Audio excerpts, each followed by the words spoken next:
तो आज का वीडियो उन लोगों के लिए जो किसी ऑफिस में काम करते हैं और उनका ज़्यादातर काम माइक्रोसॉफ्ट एक्सेल में होता है। काम करने के बावजूद भी उन्हें प्रिंट आउट निकालने में कुछ दिक्कतें आती हैं। तो आज का जो टॉपिक है वो उसी पर आधारित है। कुछ स्पेशल जो दिक्कत ये होती है लोगों को प्रिंट आउट निकालने में कि मान लीजिए यहाँ पर एक एक्सेल की शीट बनी हुई है, इसमें कुछ डेटा इस तरीके से दिए हुए हैं जो 2 या 3 पेज में प्रिंट होंगे। तो जब भी हम इसे प्रिंट करते हैं तो इसकी जो प्रिंट प्रीव्यू हम देखेंगे तो इसमें हमें दिखाई देगा पहले पेज पर हेडिंग्स तो यहाँ पर दिखाई देती है, जो यहाँ पर येलो बैकग्राउंड कलर में दिख रही है, ये हेडिंग है।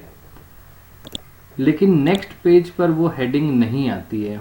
अगर आपका जो डेटा है काफ़ी बड़ा है और आपके जो डेटा का प्रिंट है वो 10 से 20 पेज में निकलेगा तो 10-20 पेज जो है उसमें वहाँ पर ऊपर में हेडिंग्स नहीं आएंगी, सिर्फ पहले पेज पर हेडिंग्स आएंगी।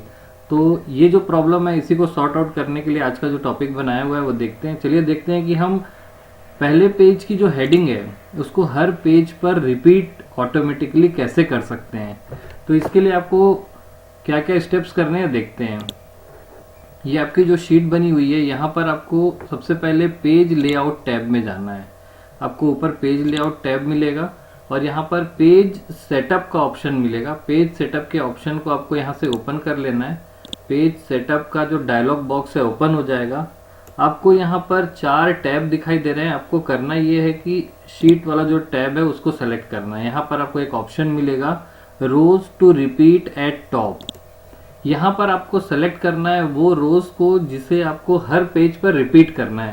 तो मैं यहाँ पर ये 3 रोज को सेलेक्ट कर लेता हूँ। जैसे ही मैं इन तीनों रोज को सेलेक्ट करता हूँ, इसकी जो कोडिंग है वो यहाँ पर अपने आप इंसर्ट हो जाती है।